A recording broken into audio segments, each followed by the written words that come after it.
Summer sun and a stranger's shadow.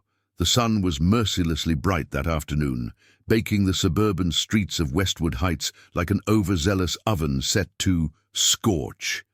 Kids shrieked from behind backyard fences. The air was thick with the scent of grilled hot dogs, and sprinklers hissed out arcs of life-saving mist. It was a perfect Saturday for one thing and one thing only: the pool.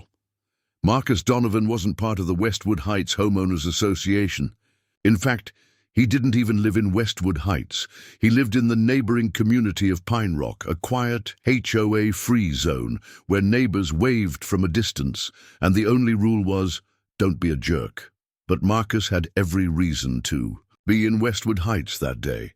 His cousin Trey, a recent college grad with a condo and a pool pass, had invited him over for a chill afternoon of swimming and catching up.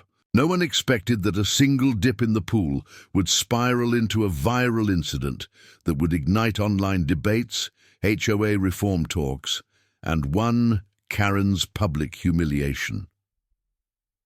Karen, Queen of the Gate. Her name was Deborah Simmons. But to everyone within 5 blocks, she was known, reverently, sarcastically, or fearfully, as HOA Karen. President of the Westwood Heights HOA for 6 consecutive years, Karen wore her power like a sash across her chest. Her white visor was a crown, her clipboard a scepter. She knew every license plate, every lawn height regulation, and every shade of acceptable mailbox color.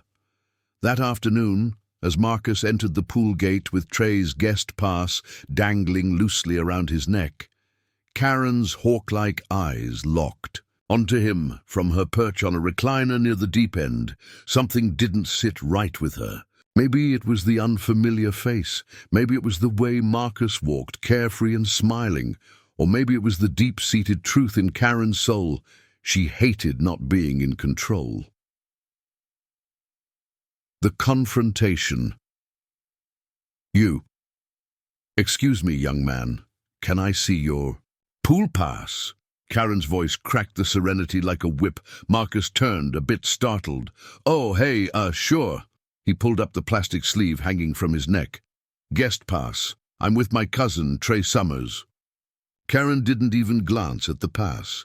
I don't recognize you. Where do you live? I'm in Pine Rock, just down the hill. But I'm not here solo. I came with Trey. Karen's eyes narrowed. Pine Rock residents are not allowed here unless I literally just told you I'm a guest, she sniffed. You'll need to come with me. This is trespassing. You're not allowed to be here. The word trespassing hung in the air like a bad smell. Heads turned. An older man lowered his sunglasses. A teenager paused her TikTok recording. Trey finally came over, hearing the commotion. Karen, what's going on? Karen whipped around. Trey, your guest is not on the approved list. I will be writing both of you up for HOA violations. He is clearly not authorized. Trey blinked. What are you even talking about? He's my cousin. He's listed as my guest. That's all perfectly allowed. Karen glared. He's from Pine Rock. We don't allow outsiders from unregulated neighborhoods into our facilities. Marcus chuckled in disbelief. What is this, Game of Thrones? I'm not even in your HOA. You literally can't do anything to me. Oh, you'll see what I can do, Karen hissed, stomping off. I will be filing a report. The HOA summons. 3 days later, Trey received an email. Notice of violation. Unauthorized guest access from the HOA board. Attached was a screenshot of Karen's report, which included a photo of Marcus, sunburnt, smiling, and eating a popsicle poolside, with the caption, "Subject likely from Pine Rock, unsafe individual with unknown intentions." The violation came with a $250 fine and a written warning. Trey, livid, contacted the board, but the real twist came when Marcus decided to fight back. If she's filing trespassing reports, I'll file one of my own. False accusations aren't cute, and so he did. Using his contacts at the local precinct, he was an off-duty EMT who often collaborated with law enforcement. Marcus filed a false report complaint. Then he took it a step further. He wrote a post on a local Facebook group, Westwood Unfiltered. The title, HOA, Karen reported me for trespassing. Jokes on her, I'm not in her HOA. The internet goes wild. The post went viral. Within hours, comments flooded in. Classic Karen move. She did the same to my nephew. I was fined for planting daisies last summer. Please make her stop. Local influencers picked up the story. YouTube videos were made. TikToks reenacted the confrontation using dramatic music and pool noodles. Hashtags like Not My HOA and Karengate started trending. Karen, once the iron-fisted ruler of Westwood Heights, became the laughingstock of the entire community. Even news stations picked it up, dubbing it the Pool Pass Panic. But Marcus wasn't in it for revenge. He was in it for change. The turning tide with pressure mounting, a special HOA meeting was called. For the first time in years, it was standing room only. Residents who'd previously remained silent came out of the woodwork with stories of fines, power trips, and harassment. Karen tried to maintain control. I was protecting this community, but the crowd wasn't having it. A vote was called. By a landslide, Karen was removed as HOA president. In her place, a new committee was formed, residents advocating for fairness, transparency, and common sense. The pool party of redemption. A month later, Trey hosted a massive neighborhood BBQ. The pool was full, the music was loud, and Marcus cannonballed into the deep end with glee. He was now something of a local legend.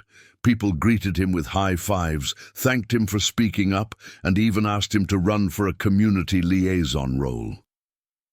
As he sat poolside, dripping wet and holding a popsicle, Marcus looked around and smiled.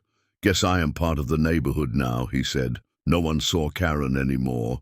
Rumor had it she moved to a gated retirement community with stricter rules and no pools.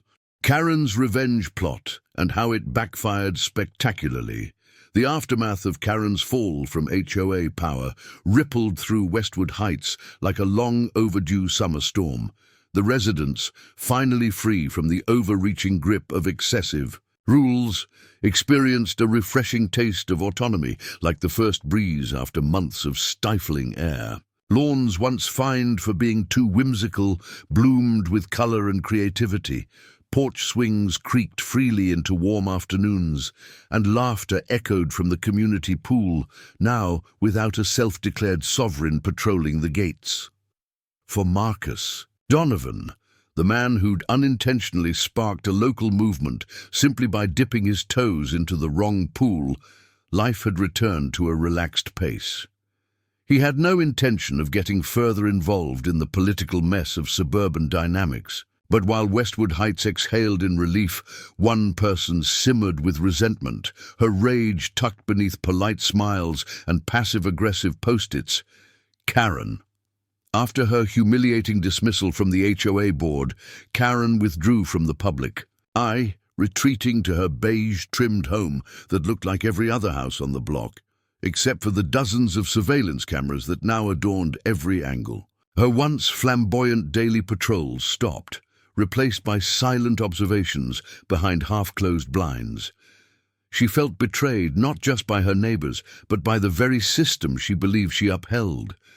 Her role as the enforcer of neighborhood order had been stripped from her, not because of wrongdoing in her eyes, but because of a disrespectful outsider who dared mock her authority. To her, Marcus wasn't a local hero. He was a trespasser, a provocateur, and worst of all, an unrepentant rule breaker. And so quietly, but with burning intent, she plotted her revenge. Karen's plan didn't come together all at once. It began as a series of scattered ideas scribbled into a spiral-bound notebook, one she kept beside her bed under the label Community Standards Log. At first, she considered subtle sabotage. Perhaps she could anonymously report Marcus, to the city for zoning violations or plant evidence that would imply he was conducting business without a permit from his Pine Rock home. But these ideas were too easily traced back, too inelegant. Karen wanted something precise, something that would expose Marcus as a menace and herself as the unappreciated guardian she believed she was. She turned her focus to social media. The post that had made her a viral joke had started online. Perhaps her redemption could start there too. Over the next few weeks, Karen created a fake Facebook account under the name Linda M. Roberts. From this alias, she joined neighborhood forums not only in Westwood Heights, but also in Pine Rock, Southridge, and Fairmont Crest. She started small, posting innocuous messages about neighborhood concerns, joining conversations about lost dogs or trash pickup delays. Slowly, she gained trust. Then, in a carefully coordinated maneuver, she began seeding a narrative that Marcus Donovan was not who he claimed to be. She posted fabricated stories about witnessing him acting aggressively at public parks, claimed he used his EMT status to intimidate others, even suggested he had falsified his credentials to gain access to community amenities. It was subtle, unprovable, and insidious, but Karen hadn't anticipated two critical factors. First, the loyalty Marcus had earned from the community was no fleeting phenomenon. People didn't just respect him, they liked him. He had helped. A neighbor revive a choking child just last month, fixed a broken gate for an elderly couple, and was well known for shoveling snow for folks on his street during the winter months. He wasn't a passive do-gooder. He was visible, kind, and consistently helpful. Secondly, Karen had underestimated the savvy of younger residents, especially those who had made it their hobby to keep HOA drama in the spotlight. One of these residents was 19-year-old Chloe Martinez, a college student home for the summer who ran the YouTube channel Suburbia Unleashed. Her content ranged from light-hearted neighborhood satire to more investigative pieces exposing mismanagement by HOA boards across the country. She had previously featured Karen's antics in a viral video titled "The Pool Police Strikes Again," and had been following up on the aftermath of Karen's removal. It was Chloe who noticed the odd activity on local Facebook groups. Several of the Linda M. Roberts posts had inconsistencies, repeating language patterns, identical phrasing used across different neighborhoods, and a strangely obsessive focus on Marcus. Chloe, studying digital forensics, traced the metadata of a few images posted by Linda and matched them to older posts from Karen's now-defunct HOA president account.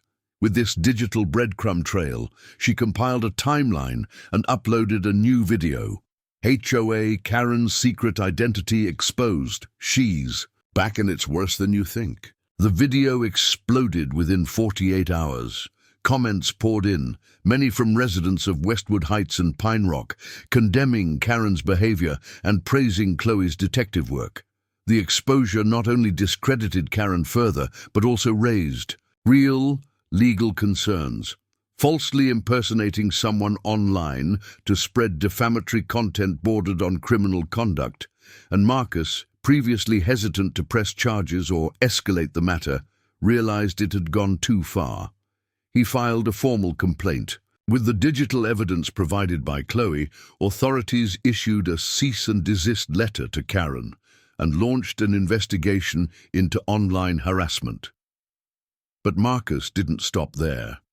He decided to address the bigger issue, the unchecked power wielded by certain HOA leaders across communities. In a bold move, Marcus began speaking at community town halls, advocating for transparency, member-elected oversight, and clearer boundaries for HOA authority. With each speech, he recounted what happened to him, not to seek pity, but to emphasize the need for structural change. This civic engagement earned him more than just applause. Pine Rock, inspired by his advocacy, elected Marcus as a representative on a new neighborhood council, one designed to liaise with nearby HOAs and prevent cross-community interference. He wasn't just a guy who jumped in the pool anymore. He was a voice for those tired of being policed by petty, power-hungry neighbors. Meanwhile, Karen, now infamous not just locally but nationally thanks to Chloe's growing audience, found herself isolated. Her attempts to defend herself online only worsened the situation, as screenshots and commentary turned each post into content fodder. Eventually, she sold her house and relocated, ironically, not to the retirement community rumored earlier, but to a neighborhood in South Ridge, where the HOA was known to be less involved. Even there, whispers followed her. Online records ensured that her antics would not be easily forgotten. Back in Westwood Heights, life had returned not only to normal, but to something better. The HOA, now run by a diverse committee including young professionals, retired teachers, and single parents, implemented a quarterly forum where residents could voice concerns. Pool passes were managed through a simple digital system that included guest registration, reducing the chance for disputes. Perhaps most importantly, a new motto had been added to the community newsletter: respect before rules. For Marcus, the journey that had begun with an innocent splash had evolved into something far more impactful. He had become a reluctant hero, then a dedicated advocate, and eventually a symbol of suburban resistance against unnecessary control. He still visited the Westwood Heights pool occasionally, this time without scrutiny. People greeted him with warm smiles, sometimes playfully offering him honorary HOA badges. He always declined with a laugh. "I'm just here for the water," he'd say. But everyone knew, when he swam with purpose. And somewhere, probably watching from behind closed curtains, Karen knew too. The HOA truce, and the surprise return of Karen in disguise. The summer heat had begun to wane, and the long, late days that once echoed with cannonballs and barbecue sizzles were quietly giving way to the gentler pace of early autumn. Children returned to school, front yards began to decorate with pumpkins instead of plastic flamingos, and the pools, once center stage for a battle that became a community revolution, lay still and quiet, like the final scene of a grand suburban drama. Yet for Marcus Donovan, life had taken on a new, more civic rhythm. What had started as a misunderstanding at a neighborhood pool had evolved into a crusade for fairness and accountability, transforming him into an unexpected leader across multiple neighborhoods. But what Marcus didn't yet realize was that, just as calm had returned to Westwood Heights, a new storm was quietly brewing, and its eye was eerily familiar. Following the public fallout of Karen Simmons' actions, the fake profiles, the online defamation, the scandalous exposure by Chloe's viral YouTube investigation, the former HOA president had seemingly vanished from the community radar. She sold her house quickly and quietly, made no public statements, and removed her personal social media presence. For months, the neighborhood believed the chapter of its history had finally closed. Without Karen, residents of Westwood Heights flourished under their newly elected balanced HOA board. What began as an act of neighborhood rebellion evolved into a thoughtful civic model, one where decisions were made publicly, debates welcomed, and power was distributed evenly across a diverse group of elected voices. The story of Marcus versus Karen had become almost legendary, a case study shared in HOA reform groups, podcasts, and even a local college course on digital activism. Marcus had become something more than a symbol. He now chaired the Pine Rock Civic Collaboration Council, a newly formed inter-community body designed to bridge policies, resolve disputes between HOAs and non-HOA residents, and mediate conflicts before they escalated. His days, once filled with EMT shifts and quiet evenings, were now peppered with town hall meetings, advocacy planning, and community panels. He often met with neighborhood leaders from across the city, and thanks to his steady, measured temperament and relatable background, he was seen as a bridge builder, someone who could move between conflicting viewpoints with grace. But not everyone viewed this new chapter as a triumph. In a nearby neighborhood, Oak Hollow, a quiet development just 7 miles east of Westwood Heights, a new name began to crop up in HOA newsletters and community bulletins: Diane K. Rowland. She was introduced to residents through a welcome committee blurb, described as a former administrator with a wealth of experience in community management and a deep passion for neighborhood standards. Diane quickly made herself known at board meetings, presenting thoughtful but firm arguments for stronger community oversight, reintroducing stricter lawn regulations, and suggesting the implementation of guest access monitoring for shared amenities. Though she arrived in Oak Hollow only 3 months prior, her influence spread with alarming speed. Some praised her professionalism and leadership, others felt a creeping sense of déjà vu. Chloe Martinez, ever the suburban sleuth and now something of a local celebrity among young adults in the area, had been tracking suspicious HOA patterns across several neighborhoods for a video series she called The Resurgence Files. As part of her ongoing research into Karen's disappearance, she had developed an algorithmic tool to scan public board minutes and community posts for matching language patterns. It was just a personal project until Oak Hollow started popping up on her radar. Certain phrases: protecting the fabric of our community, ensuring amenity safety through observational oversight, and discouraging external influence were too familiar. When she dug into Oak Hollow's official HOA newsletters, she froze. One letter, attributed to Diane Rowland, closed with the exact same line Karen had used in her final correspondence to Westwood Heights. "It is not about power, but responsibility for order." Chloe dove deeper. Reverse image searches revealed that Diane's profile picture on the Oak Hollow Board's website had been subtly altered, different hairstyle, glasses, softer lighting, but the facial structure and smile were unmistakable. It was Karen, new name, new zip code, same authoritarian tendencies. Chloe, buzzing with the weight of the discovery, reached out to Marcus. At first, Marcus was skeptical. "It can't be her," he said, staring at the side-by-side comparison Chloe had prepared. After everything, she'd risk being exposed. "Again," Chloe nodded. "She didn't leave because she learned her lesson, Marcus. She left because she thought she'd find a place where no one knew who she was, where she could start over and maybe tighten the leash even more." Marcus weighed the situation carefully. He was no longer just a man defending himself. His words now carried weight, his presence in local meetings a symbol of change. If he confronted Karen or Diane, he had to be measured. But more than anything, he wanted to prevent another community from falling under her misguided version of order. They devised a plan, not to humiliate her, but to expose the truth and give residents of Oak Hollow a chance to decide for themselves. Chloe crafted a video titled "Karen Returns, Same Script, New Stage," which presented the linguistic patterns, visual comparisons, and board meeting timestamps. She didn't accuse, she simply laid out evidence, letting viewers draw their own conclusions. Within a week of its release, the video amassed hundreds of thousands of views and sent shockwaves through Oak Hollow.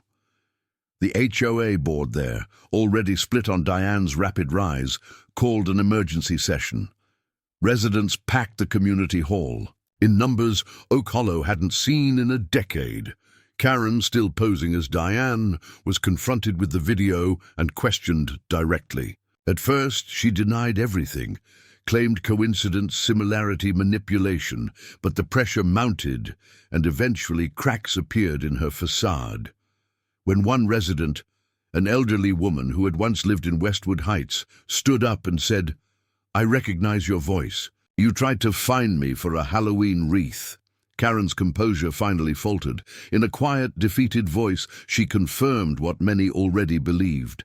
Yes, she was Karen Simmons. Yes, she had changed her name to escape the backlash. And no, she didn't believe she had done anything wrong. I was only trying to preserve dignity and standards, she said, her voice cracking. People don't understand the damage of disorder. But this time, there was no dramatic vote or viral meme storm. The Oak Hollow board, guided by a more transparent process, simply removed her from office, revoked her community permissions, and issued a statement reaffirming their commitment to inclusivity and reason. Karen, stripped again of her power, left the meeting alone. There was no angry mob, no digital spectacle, just silence, and perhaps that was the greater punishment. Her attempts to rule once more had ended not in chaos, but in calm rejection. Marcus, standing beside Chloe at the back of the meeting hall, watched the residents reclaim their space with dignity. No yelling, no dramatics, just people standing together for a better kind of leadership. As the crowd dispersed, a resident approached Marcus and shook his hand. You didn't just change your neighborhood. You helped change the way we look at all of this. Driving home that night, Marcus felt something he hadn't in months. Not just relief, but closure. Karen's shadow had loomed over his life longer than he liked to admit. But now, it was finally gone. He wasn't interested in becoming a politician or running for office. But he knew that what he had learned about community, accountability, and human nature had value. The sun had long since set as he pulled into his driveway in Pine Rock. Porch lights flickered on, crickets sang from quiet lawns, and somewhere in the distance a wind chime danced in the breeze. He stood for a moment before heading inside. Sometimes he thought the real power in a neighborhood wasn't in controlling others. It was in knowing when to speak up and when to let others find their voice. And as for Karen, wherever she was, Marcus hoped she finally learned what the rest of them already knew, that a community isn't something you control, it's something you earn. A HOA summit, a new threat, and Marcus's leadership tested like never before. The winds of autumn swept across the neighborhoods like a quiet reminder that change, though sometimes slow, was always inevitable. Leaves rustled in swirling dances on the sidewalks of Westwood Heights and Pine Rock alike, and the once stifling tension that had gripped the community during the Karen era seemed at last to have fully dissipated. In the months following the final unmasking of Karen, disguised under her alias as Diane Rowland in Oak Hollow, the suburban landscape settled into something resembling peace. New neighborhood initiatives were blooming, from community gardens to family movie nights in cul-de-sacs. HOA meetings that had once been fraught with confrontations and whispered power plays were now collaborative, constructive, and, perhaps most surprisingly, well attended. For Marcus Donovan, this period of calm was welcome, but he knew better than to assume it would last. After the events in Oak Hollow and the wide-reaching influence of Chloe Martinez's exposé, Marcus had become more than a local advocate. His involvement in neighborhood reform had expanded citywide. Community leaders from different districts sought his advice on transparency measures and how to dismantle toxic power structures within outdated HOA frameworks. When a coalition of neighborhood associations from across the metro area proposed the first-ever regional HOA leadership summit, they unanimously voted to invite Marcus to keynote the event. Held at a sprawling municipal conference center that once hosted real estate expos and urban planning seminars, the summit was intended to bridge the growing divide between HOA boards and everyday residents.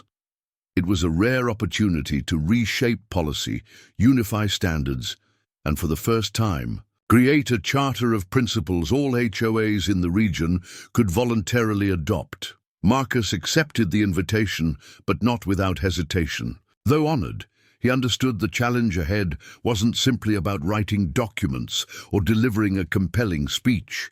This summit, with representatives from over 60 neighborhoods, including some infamous for unchecked board authority, would gather individuals with conflicting interests, decades of ingrained bureaucracy, and no small amount of ego. He knew that not everyone in attendance would support change. Some would smile politely while secretly plotting to derail reform. Others might view him as a naive outsider, or worse, a meddler who didn't belong in the inner mechanics of HOA politics. And somewhere in the back of his mind, he couldn't help but wonder, was Karen truly finished? The day of the summit arrived with clear skies and brisk air. Marcus arrived early, wearing a navy blue blazer and khaki slacks, not to impress, but to show he respected the moment. The opening hours of the summit moved slowly. Small talk among attendees buzzed with the usual suburban concerns: trash, collection schedules, petty landscaping disputes, debates over acceptable fence heights. Panels were held on digital HOA management tools, legal liability, and conflict de-escalation strategies. But when Marcus's time to speak arrived in the main auditorium, the energy shifted. The room, nearly 500 people strong, quieted. He took the podium without notes. His words weren't rehearsed, but born from lived experience. He didn't speak of policy first. Instead, he told the story of the day Karen reported him for trespassing at a pool where he had every right to be. He described the embarrassment, the false accusations, and how that small moment unraveled into something far bigger. Then, without bitterness or self-pity, he explained how that experience had revealed systemic cracks in the way communities were governed, not just by rules, but by people too eager to enforce them without empathy or accountability. His speech was about more than Karen. It was about how power, when unchecked, dehumanizes neighbors, how regulations can sometimes replace relationships, and how communities thrive not through control, but through compassion, transparency, and inclusion. The audience responded with a standing ovation. Not everyone agreed, but many had never heard HOA issues framed so personally, so humanely. After his speech, Marcus was approached by a stream of attendees, some grateful, others cautious, and a few visibly wary of what his growing influence meant. Among them was a man named Greg Malden, a long-standing president of the Grandview Ridge HOA, an association notorious for its rigidity, aggressive citation practices, and airtight board control. He had thinning silver hair, a sharp jawline, and the demeanor of a man used to being listened to. He shook Marcus's hand with a grip just a touch too firm.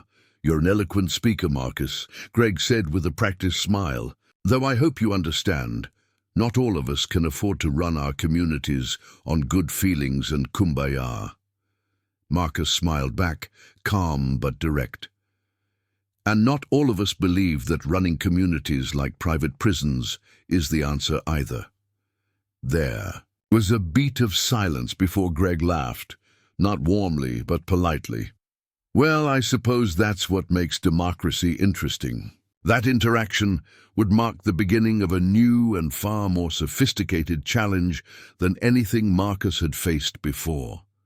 Karen had been a dictator in heels with a clipboard, predictable in her overreach and transparent in her control tactics. Greg Malden, on the other hand, represented a breed of HOA leadership far more dangerous: institutionalized power, cloaked in professionalism, legitimized through decades of precedents and legal armor. Where Karen had failed through arrogance and overt aggression, Greg operated with stealth, bureaucracy, and influence. And unlike Karen, Greg wasn't acting alone. In the days that followed the summit, Marcus began to hear from residents in neighborhoods like Grandview Ridge and Millstone Creek, places where dissenters were quietly fined into silence and where HOA boards held closed meetings despite rules requiring transparency. Chloe, now working with Marcus full-time as a media consultant and grassroots strategist, dug deeper and found a pattern. These boards weren't just operating similarly, they were coordinating.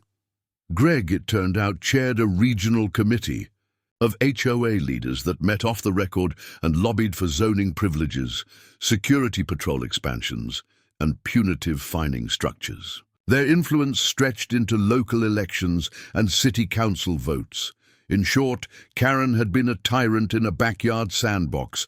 Greg was building empires. The realization forced Marcus and his allies to scale their efforts. They needed to move beyond neighborhood advocacy. They had to push for municipal reform, proposing legislation that would establish clearer limits on HOA authority, require financial transparency, and guarantee residents legal pathways for appeal and redress. But as they began drafting proposals, launching petitions, and organizing city-wide forums, the backlash came swiftly. Anonymous online articles began circulating, accusing Marcus of inciting civil unrest in otherwise peaceful communities. His credentials were questioned. Chloe's videos were targeted by false copyright strikes. Residents who supported his efforts began receiving HOA fines for vague infractions like non-conforming exterior decorations or excessive lawn. Where? It was retaliation, strategic, silent and coordinated. But Marcus had faced worse. With Chloe and a growing coalition of supporters, he pushed forward. They held a community empowerment town hall, live-streamed to over 30,000 viewers across the region. They launched a legal support network for residents unfairly fined. And most importantly, they remained transparent. Every meeting recorded, every document public, every donation logged. What began as a personal battle at a pool was now a regional movement for justice in suburban governance. And while Karen may have been the match that sparked the fire, it was Greg and his quiet empire that now stood in Marcus's path. But he was ready, because the power of a community wasn't in its rules or its fines or even its HOA presidents. It was in the people willing to stand together, speak up, and push back when the walls grew too high and the gates too rigid. And in Marcus's mind, one thing was clear: no one owns a neighborhood, especially not those who fear the sound of neighbors talking freely. The lawsuit, the leak, and the day the gate came down. By early winter, the movement Marcus Donovan had ignited was no longer a neighborhood story. It was a regional transformation, a grassroots wave turning over decades of rigid authoritarian, a way culture that had quietly dictated the daily lives of thousands of residents behind rows of pristine hedges and neatly trimmed regulations. For years, HOA boards had acted with impunity, often shrouded in technical language and convoluted bylaws that made it nearly impossible for ordinary homeowners to challenge them. But now, that quiet control was breaking, and Marcus, once just a wrongly accused guest at a community pool, was standing at the center of a conflict that had evolved far beyond one suburb or one Karen. The fight had grown teeth in recent months, no longer consisting solely of policy debates or community meetings. It had become legal. Following the HOA summit, where Marcus had exposed not only the consequences of unchecked power, but also the manipulative influence of figures like Greg Malden, chair of the Grandview Ridge HOA and head of a private coalition of elite board leaders, legal complaint was filed.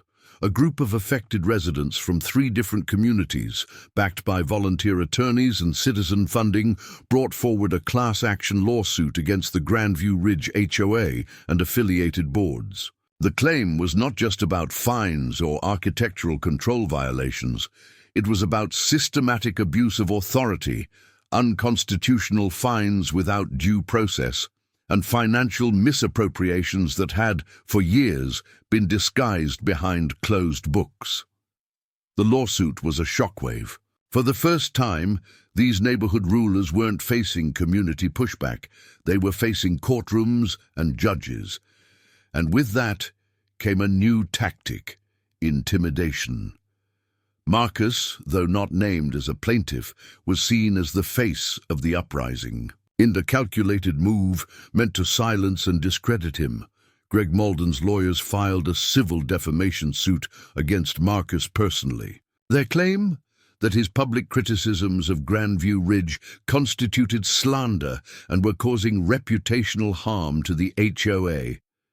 The suit was baseless, built on cherry-picked quotes and gross misrepresentations of public records, but it sent a chilling message. Marcus wasn't afraid, but he was realistic. Fighting back in the court of law required more than willpower. It required evidence, support, and a deep understanding of just how far those in power would go to keep their positions. That's when the leak happened. It came late one evening, as Marcus was reviewing petition data and zoning maps in his home office, when he received a call from a number he didn't recognize. The voice on the line was shaky, hesitant, but determined. "You don't know me," the woman said, "but I've been on the Grandview Ridge board for 5 years. I've had enough. I have something you need to see." Her name was Nora Benson, and she had been the treasurer for Grandview Ridge, a title that had long existed in name but never in actual practice, since Greg and his closest allies routinely bypassed her to conduct financial dealings through third-party service providers. Nora, disillusioned after being silenced and bullied for years, had downloaded and saved over 200 documents, budgets, meeting transcripts, internal emails, and most damningly, personal correspondences between Greg and other HOA leaders discussing deliberate enforcement strategies meant to provoke residents into violations. There were even discussions about targeting vocal opponents through anonymous tips to city code enforcement, and calculated citation timing, referred to casually in one memo as disruption cycles. Marcus and Chloe spent the next 72 hours combing through the materials.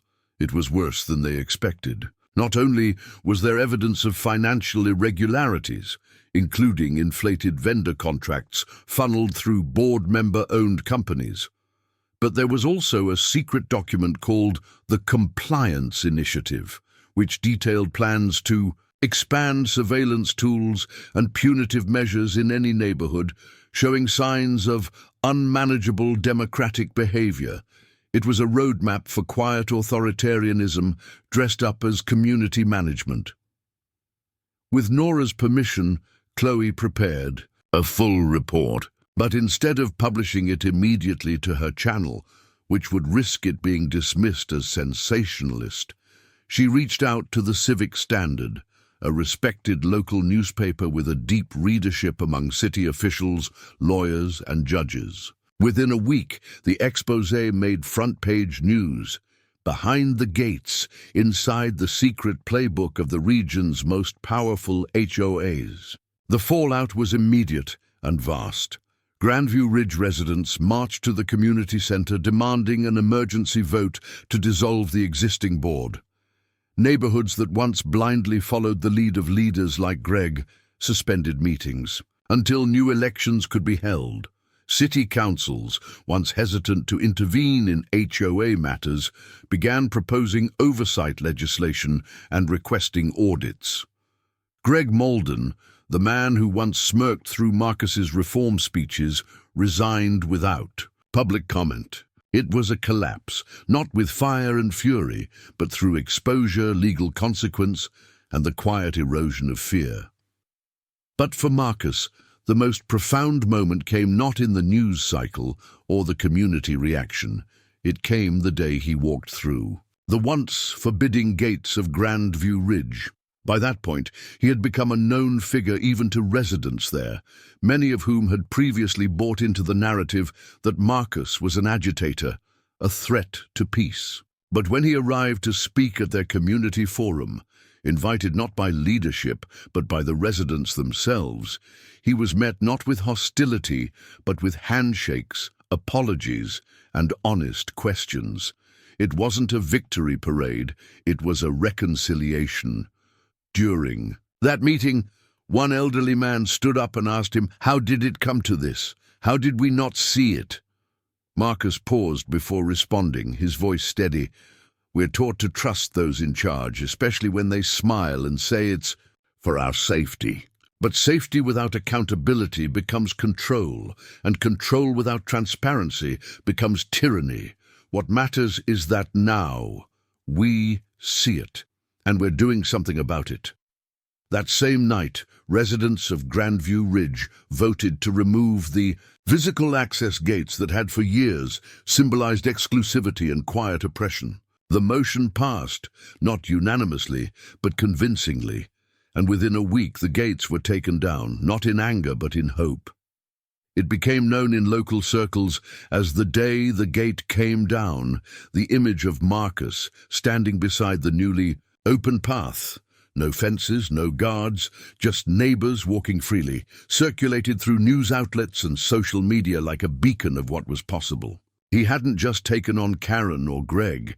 He had challenged the very idea that power must always remain in the hands of the few, and he had won, not with anger, not with scandal, but with truth. Still, he knew the journey wasn't over. Power, when displaced, always seeks new vessels. The systems he and others were reforming would need nurturing, protection, and vigilance. But for now, at least, the tide had turned. People had found their voices. And across neighborhoods once stifled by fear of fines and gate codes, there was talk, not of resistance, but of renewal. Because in the end, community isn't about who controls the pool gate. It's about who you're willing to let swim beside you. Election season, smear campaigns, and the new blueprint for real community power. Winter in Pine Rock had a way of softening the pace of life. The sharp lines of sidewalks were blurred beneath blankets of snow, chimneys puffed rhythmic columns into the sky, and the crisp air carried with it a stillness that felt almost sacred. For Marcus Donovan, that calm was more than just seasonal. It was a necessary pause. The past year had brought him from anonymous neighbor to regional leader, from falsely accused pool trespasser to the architect of a movement that had dismantled one of the most corrupt HOA power structures in the state. But even as communities across the region were reconfiguring their boards, rewriting their charters, and reclaiming autonomy, Marcus knew that victories in systems built on inertia were rarely permanent. Power, once disrupted, didn't disappear. It regrouped. And that regrouping had already begun, just in time for the most pivotal HOA election season in recent memory. Despite Grandview Ridge's collapse and Greg Malden's resignation, several members of his former coalition, quietly watching from the sidelines, began mobilizing their own counter-narrative. They framed Marcus and his growing Civic Neighborhood Reform Council as extremists, painting them not as liberators of the people, but as destabilizers of established order. One particularly vocal board president from Millstone Creek, Carol Weaver, began releasing open letters to her community, warning of activist infiltration, accusing outsiders of trying to manipulate internal HOA governance for personal gain. Her language was measured but loaded. Words like unvetted, unqualified, and provocateurs were sprinkled liberally throughout her letters, though she never named Marcus directly. The smear campaign was strategic, implying guilt, while evading direct accountability. It didn't take long before similar statements began surfacing in neighboring HOAs, often circulated through old networks tied to Greg's former alliance. But Marcus had anticipated this pushback. He had prepared not only a response, but a plan, not to counterattack, but to elevate the conversation beyond the usual reactive cycle. Alongside Chloe Martinez and a growing team of civic-minded residents, legal experts and local policy advisors, Marcus had been quietly developing a community governance initiative called Project OpenGate, a proposed legislative package and educational framework meant to restructure how HOA elections were conducted, how financial decisions were audited, and how resident voices were included in decision-making. It was a model, a template, and a rallying cry all in one. Project OpenGate proposed several key changes: public transparency dashboards for all HOA expenditures, open digital minutes of every board meeting, term limits for board members to prevent permanent power consolidation, and a legally protected community voice clause that would allow residents to anonymously propose agenda items without fear of reprisal. It also included a measure that many considered controversial: independent election monitors for HOA board elections. To Marcus and his team, it was essential. To entrenched board members used to uncontested races and whispered nominations, it was an existential threat. As the spring election season approached, the divide became unmistakable. On one side were the reformers, residents energized by the change they'd seen, organizing forums, distributing flyers, holding neighborhood listening sessions. On the other were the traditionalists, board members who claimed the reformers were politicizing local governance and that everything was just fine the way it was. The tension grew even more visible when a group of reform-minded candidates in Millstone Creek had their campaign signs repeatedly removed overnight. In other neighborhoods, reform supporters received anonymous letters warning them that causing unrest may violate community decorum guidelines, a vague and chilling echo of the tactics Karen herself had once deployed. Marcus, though frustrated, didn't waver. He refused to be baited into bitterness or personal attacks. Instead, he doubled down on visibility, giving public talks at libraries, community centers, and even local schools, where civic education programs invited him to speak about grassroots leadership. He made one thing clear in every speech: he wasn't running for office. He didn't want power. He wanted people to have power over their own communities, to understand their rights, to challenge systems that relied on silence. Meanwhile, Chloe released a mini-documentary titled Blueprints and Barriers: The Battle for Community Power, weaving together footage of HOA meetings, first-person interviews, historical HOA abuse cases, and personal testimonies from residents who'd faced retaliation. It wasn't a takedown, it was a reckoning, and it struck a chord. The video spread fast, not just in Marcus's region, but across national HOA reform forums. Even NPR and local affiliates picked up the story, framing it as an American micro-democracy movement, a ground-up reshaping of how private governments, HOAs, operated within suburban spaces. But no story, especially one tied to control, ends without a climax. As Election Day neared, word spread that a previously dormant HOA in Lakeside Crossing, a mid-sized neighborhood just south of Pine Rock, had quietly updated their charter and introduced a new slate of candidates. Among them was someone going by the name K. Simmons. Chloe, suspicious of the convenient initials, dug deeper and eventually confirmed what no one expected. Karen Simmons was attempting a third return, this time as a candidate herself. She had modified her name, moved to a community with less scrutiny, and presented herself as a seasoned administrator with a fresh approach to balanced governance. Karen's campaign literature was polished, her language softened, her strategies more subtle than before. But it was her. Older residents, unaware of her past, welcomed her promises of order and efficiency.